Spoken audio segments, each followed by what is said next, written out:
What's up, everybody, and welcome back to Fireside Giants. I'm your host, Anthony Rivardo, joined by my co-host, Alex Wilson, and the Giants have signed a wide receiver, a good one, too, not a little depth piece like that Jeff Smith who's going to play on special teams. No, they got themselves a good wide receiver. This is probably going to be their free agency splash at the wide receiver position. Parris Campbell, formerly of the Indianapolis Colts. If you guys have been following the channel over the last several weeks, this is a guy that I've been talking about. I thought he was a perfect fit with the New York Giants, so needless to say, I am super excited about this deal. It's a short-term, 1-year, $3 million deal, but it has incentives that can bring the contract up to about a $7 million value. I really like the structuring of this deal. Alex has all the numbers on the incentives. He's going to break it down, and we're going to give our takes on the speedy, dynamic wide receiver in Parris Campbell and tell you exactly what he brings to the New York Giants offense. So we're going to dive into all that, but before we do, make sure to leave a like if you do enjoy this episode. Comment your thoughts down below. Subscribe to the channel if you're new, and ring the bell so you don't miss an episode. But without further ado, Alex, how are you doing today, and what are your thoughts on the Parris Campbell signing?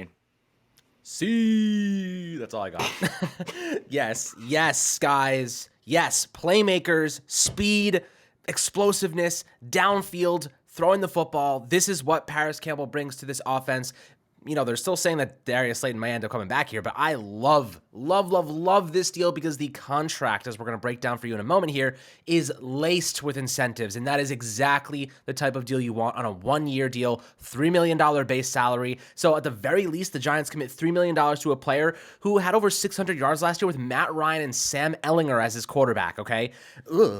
Shivers. Like, terrible quarterbacks, guys. Like, I mean, Matt Ryan traditionally has been very good, but he was awful last year, just horrendous. And Sam Ehlinger shouldn't even be starting an NFL team. The fact he had over 600 yards is certainly telling, and they already have Michael Pittman, who's their wide receiver 1 over there. So, and they had another guy who was pretty good. I forget what his name was. This is a really good deal for the Giants, right? Parris Campbell, if healthy, and he played for the first time in his career in 2022, a full 17-game season, which indicates he finally may have figured out the trick to staying healthy. He played 7 games as a rookie, 2 games as a sophomore, as a third-year player, 6 games, and 17 full games at 25 years old last season with a 70% catch rate, just about a 70% catch rate, 623 yards, and a career-high 3 scores. He had 681 yards from scrimmage, and he's also capable of returning kicks, and that's something the Giants desperately need. No more Richie James, none of that nonsense. He has 1 fumble in his last 3 years of play. You know, Parris Campbell can offer this team a fast 6 foot, I think he's 208 pounds. So good frame to his body. He can move around the line of scrimmage a little bit. He's really traditionally a slot guy. So you're probably going to look at him maybe moving around. We talked a lot about Darren Waller yesterday, kind of having this versatile role and how he can play in the slot. He can play in line. He can play outside as a boundary receiver. Like, there's so many things. He can XZ, inline tight end, so many things that he can do. Parris Campbell, there's just so much versatility with these players. I actually don't really understand how the Giants are going to really utilize all of them. But last year, he spent, 82% of his snaps in the slot. So he's really a slot guy. He's really going to help supplement the loss of Wan'Dale Robinson early on in the season, because I don't think he'll be 100% just yet. So Parris Campbell will be able to help in that facet. And then maybe you'll just be seeing a lot more bunch formations. You look at the Kansas City Chiefs, they loved to bunch up their formations. Mike Kafka obviously may try to implement something similar. Parris Campbell with a really good speed. If he ends up being Darius Slayton's replacement, he's a player that can really beat defensive backs downfield and make some things happen in the deeper portions. Good hands. Traditionally has a drop rate of 4.5% last year, which is basically nothing. Only 3 drops over 85 targets, so good numbers there. 5.8 career drop percentage. So he's a guy with sure hands. He makes some good plays. Traditionally a slot guy. He has done some stuff on out wide. About 18% of his snaps last year out wide. 91% 2021 as an out wide player, but he only had 18 targets, and then 9 targets in 2020. In 2019 is his other season with the second most targets at 23, where he played about 50-50 slot and out wide. So you're seeing that he can kind of move around the formation. He does a lot of good stuff for you. Doesn't drop the ball very often. Really good speed, can be your return man. Incentive-laden contract, over 600 yards last year with a quarterback who really didn't maximize anything at all. So that's impressive in its own right. Full year healthy. This is a really good high upside signing for the Giants. Anthony, you spoke about him a couple weeks ago. Why do you think he's going to be a good fit for this squad? And why do you think that maybe he could end up having a really good season with the Giants? Well, the reason I think he can have a good season with the Giants is because I think he's a perfect scheme fit. He does all the things that the Giants look for in their wide receivers. We talk about a guy like Wan'Dale Robinson, a player who was projected a fourth-round pick, went in the second round to the Giants because they knew that in their offense he was a perfect fit and he could make a lot of plays. And Parris Campbell does a lot of things similarly to Wan'Dale. I wouldn't say they have the same skill set, but they could do some of the same things. There's a little bit of an overlap to their skill set. Now, the things that I really like about Parris Campbell, he can line up outside, he can line up inside. I expect him to play a lot of the Z. I actually think he's going to play a lot on the outside once Wan'Dale Robinson does come back, because obviously you don't want him as your X, but playing as the Z with a yard off the line of scrimmage and then having Wan'Dale in the slot makes a lot of sense to me, because Wan'Dale is probably going to be their pure slot receiver. So when you're looking at Parris Campbell, what he provides to the team, I mean, this is a guy who can go vertical, he can make deep receptions, but he also can make all those short drag routes, run after the catch, pick up extra yardage, make guys miss. Those are the things that he does really well. And the number one selling point for Parris Campbell is speed. Like you said, Alex, he ran a 4.31 40-yard dash. That's one of the fastest 40 times of all time from the wide receiver position. Ran that in 2019. It was crazy to see. And when you look at that and you compare it to what the Giants had, the Giants ranked dead last in the NFL in average 40-yard dash times by receivers. There was a stat from Pro Football Focus. They took all of the wide receivers in every wide receiver room around the NFL, and the Giants, taking their 40-yard dash times on average, were the slowest wide receiver group in the league. So injecting a guy like Parris Campbell, who has 4.31 speed, right into the mix, that's huge. This is exactly what the Giants offense was missing. They needed a speedy guy, a guy who can go vertical, a guy who can make plays after the catch, and now they finally have that. Parris Campbell, another reason that I love this signing, you said it already, but low risk, high reward. This is not a big financial burden. This is a 1-year, $3 million deal with a maximum of $7 million handed out based on the incentives. What are you really risking with a deal like that? I mean, some of these other guys on the market that the Giants would have been going after, like let's take Odell Beckham as an example. There's a lot of risk to that, considering he just suffered back-to-back season-ending injuries and hasn't played football in over a year. But you're still paying him $15 to $20 million to sign him. That's a much higher risk than a $3 million to $7 million deal on a guy like Parris Campbell. And again, Parris Campbell, not the dominant number one outside receiver that the Giants necessarily want,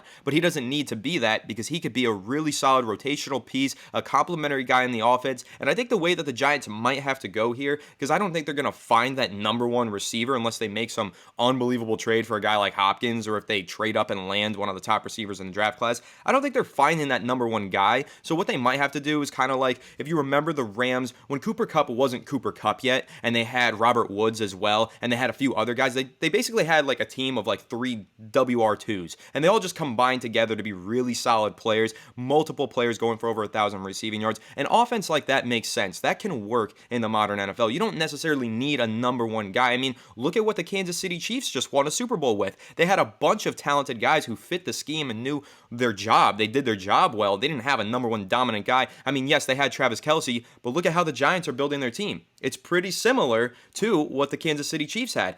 Dominant elite tight end, Darren Waller could be that guy, and then a bunch of solid scheme fits at wide receiver, and Parris Campbell, a perfect scheme fit. He has a skill set that you see a lot of the times in those Kansas City offenses where Mike Kafka comes from, and in those Buffalo Bills offenses where Brian Dable comes from. So yeah, the scheme fit here is the main thing, and of course the low cost, low risk, very high rewards, because if this guy stays healthy, plays a full 17 games, he could be a potential 1,000-yard receiver. I don't think that he will reach that number, but he went for over 600 yards last year with really poor quarterback play and an offense that was just putrid. So now he's going into the Giants offense that just added Darren Waller, still has Saquon Barkley. Daniel Jones is getting better and better every single year. He could have another breakout year. He just had a breakout year, signed this 1-year deal with the Giants. He's only 25 years old, though. So if he has another breakout year on this 1-year deal with the Giants, he could be a long-term solution for them. They could extend him and sign him for the next 4 years if he has a big-time year in 2023. So he's really only scratched the surface of his potential. He missed a lot of time with injuries throughout his first 3 seasons. I think he only played in a total of 15 games across 3 years. So that's the major risk here. You know, the Giants have talked a lot about finding guys who are dependable, reliable players, especially as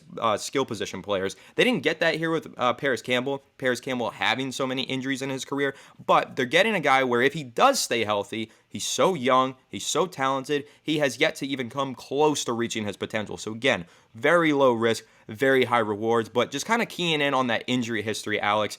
How does that make you feel about the signing? Again, low risk, high reward, but you've been a big proponent of going after very durable guys who haven't had injuries, because the Giants receiving core right now, Wan'Dale Robinson coming off of an ACL tear, certainly Shepard coming off of a season-ending injury, and Parris Campbell had a couple season-ending injuries in his career. So what are your thoughts on the injury history to Parris Campbell, and how does that affect your opinion on the signing?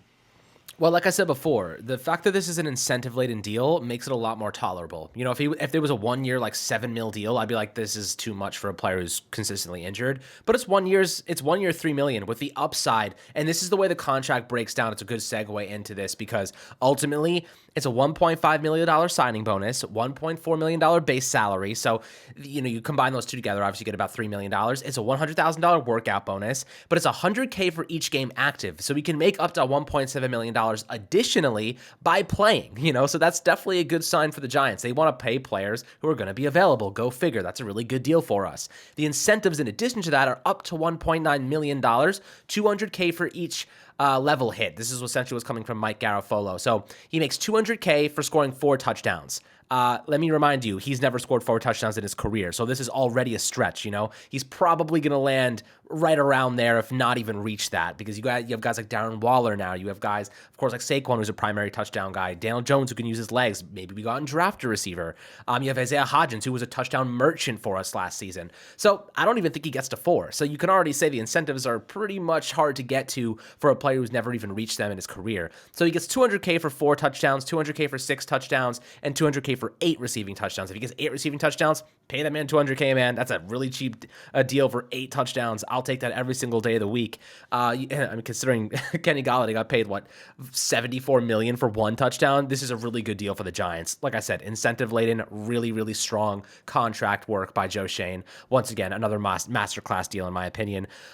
He also gets $200K for 55 receptions, 65 receptions, and 75 receptions. Again, he's never had 65 receptions in his career. So again, these deals, these incentives are on things that he really has never hit. So they're really putting it up there. Like, he will make money for playing exceptionally well, playing above his career bests already. He also gets $200K for 700 receiving yards, 800 receiving yards, and 900 receiving yards. May I add again, he's never gotten to 700 receiving yards in his career. So these incentives are assuming he has a career year with the Giants and he gets paid more because of that. This couldn't be better, guys. This is really just essential. He gets a $100K bonus for leading the team in any of the following categories: receptions, receiving yards, or receiving touchdowns. You can't do better than this. This is a perfect contract. It's really just a 1 year, $3 million deal. The incentives he actually has to hit: 1, he has to play in games, which is already a priority for him because of the injury history.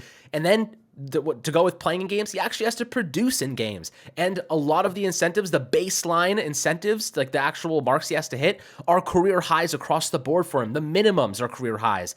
This deal is laid out perfectly. It is tremendous. Like you said, I really want to get durable players, but if you're going to go in this route where it's a little bit more risky and you're going for risk reward, this is how you structure a contract. This is how you do it. This is brilliant work here. Another masterclass by Joe Schoen, and I don't think we're done. I think that we still might go out and draft a guy at 25, whether it be Zay Flowers or whoever's available to us. It's hard to tell right now. Maybe they go for an interior lineman like John Michael Schmidt, like you've talked about recently. He's a stud. He's going to be a legit star if he lives up to his potential and expectations, which obviously a lot of players have, but he's actually really, really freaking good and could be an immediate day 1 starter and potential Pro Bowler. Like, that's the type of talent he is.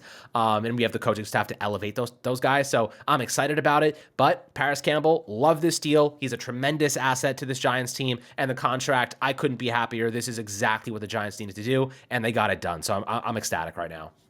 Yeah, me too. I think this is a perfect deal. It's exactly what the Giants were looking for. Low risk, high reward. I've said that a few times. But when you take a look at that deal, all of the numbers that you just rattled off in the incentives, I mean, if the Giants do have to pay him the $7 million, they are getting what they're paying for, because they're getting a career year out of this player, and he's far going to exceed his expectations and far exceed his value of $3 million right now. So I love the incentives in the deal, all the ones that you just listed off. He has to have career year and receiving yards, touchdowns, whatever, to get all of these incentives. So the likelihood of getting these incentives is pretty slim. So the Giants likely aren't going to be paying him up to that $7 million, but if they are, they're going to be really happy to do it, because they're going to be getting a player that far exceeded all expectations. So again, I love the steal, but you kind of hinted at it, Alex. What's next for the Giants? Before we wrap here briefly, we've talked about, or you hinted at it earlier, Darius Slayton could potentially still come back somehow, which I know will surprise some fans hearing about a speedy vertical deep threat in Parris Campbell. Well, that sounds kind of like the replacement to Darius Slayton, but license plate guy. His sources seem to be pretty solid because he's friends with a lot of these players, and he's kind of hinting on Twitter that maybe Slayton, the door isn't shut, and a couple of the beat writers have said that the Giants are still interested, though he's getting a lot of interest around the league, particularly from the Atlanta Falcons. So we'll see what happens with Darius Slayton, but also what's next in the draft. Do the Giants still have to go wide receiver in the first round to try and find that number one guy, or do you think that it's a little bit more opened up now? I think it is. I think that maybe they could say, hey, we can get by with a bunch of WR2s, like I said earlier, like the Rams thing or the Chiefs thing, and maybe we could just target that cornerback that we haven't addressed yet in free agency. The Giants have more flexibility now going into the draft, that I think that's a underrated aspect of this Parris Campbell signing. Absolutely. I mean, look, right now when it comes to Darius Slayton, he's a boundary guy. You know what I mean? He's going to play on the outside. That's where he goes. That's what he plays. So Parris Campbell being a slot option, it wouldn't I don't think Parris Campbell's a replacement for Darius Slayton. But I do think that, if we are going to go for a guy in the draft at 25, it's kind of getting interesting, right? Because Hodgins is an X guy. He's an outside receiver. He can move around a little bit, but he's primarily an outside guy with his physicality, speed, and size.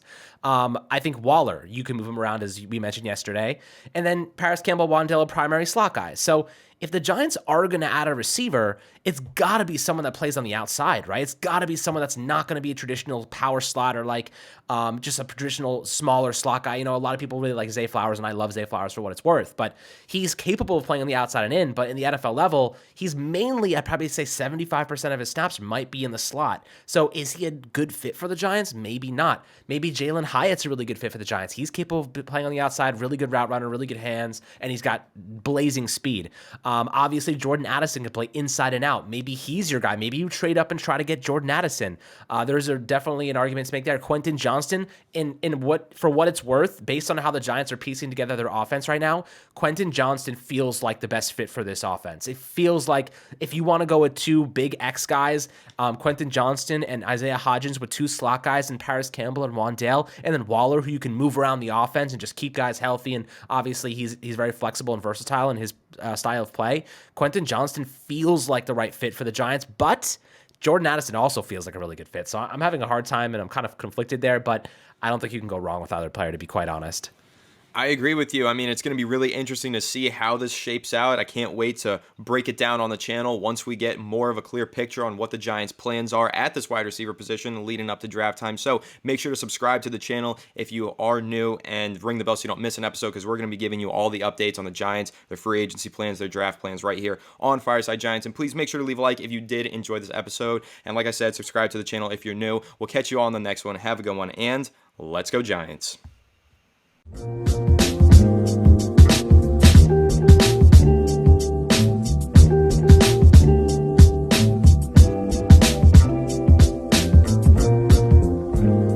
TVSO.